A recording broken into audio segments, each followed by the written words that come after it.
background throughout foster care and also in life where I am now. The first year that I actually was born, I was left in a taxi cab. And at that time, that's actually that moment that I went into foster care within Riverside County. Throughout the years, I struggled in foster care, being moved from home to home, many different schools. And not only that, a lot of times I felt really lost throughout the foster care system. But as I became a little bit older and I got involved, especially within the public schooling system, I began to realize that there was an opportunity, and there was an opportunity to do better. And not only that, I had the opportunity to take charge of my own education. I was very interested in writing my own freedom path for education. And I knew that if I gained my education, well, then I had an opportunity to make it in this life, like many of you.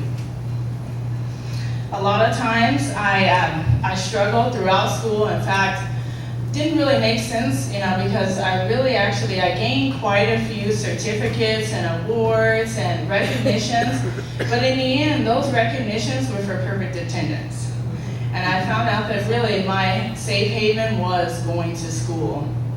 So I realized even in high school, as I went through high school, I struggled, but I also, it was very important that I gained permanent connections and I began to reach out within the community and within the services that were offered in my county. I actually, on the day that my birthday fell on the day before my high school graduation.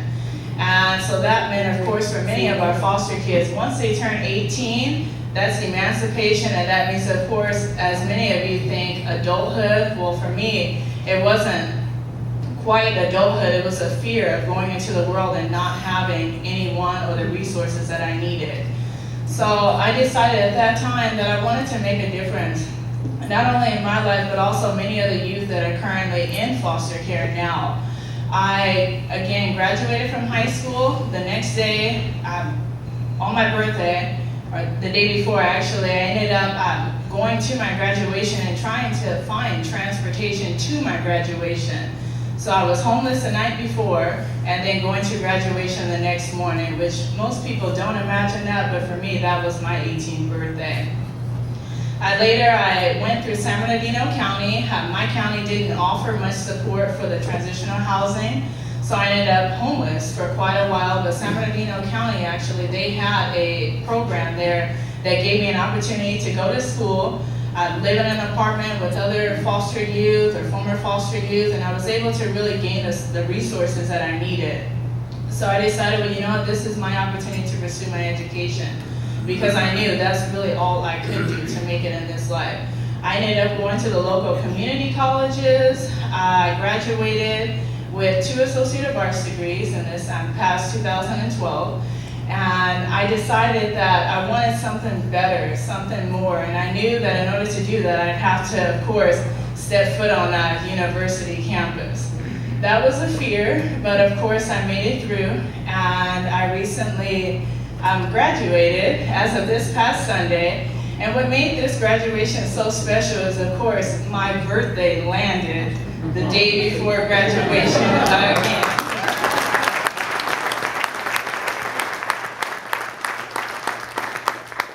This year was very special, of course, because I have permanency, I have support, I have the necessary things that I need, especially access to technology, friends and family, and also the community. I've gained a lot of support.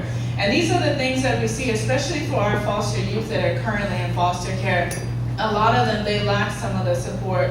They don't always have an opportunity to excel like many of our children that come from a normal household or come from a background that has access to resources.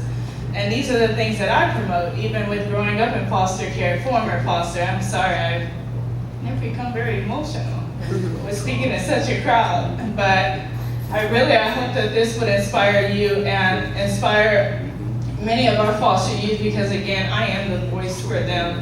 And I hope that this evening you all consider that. And I just thank you so much for hearing my story. And I hope that you would encourage our youth to also continue to write their path for freedom, which is, of course, gaining higher education.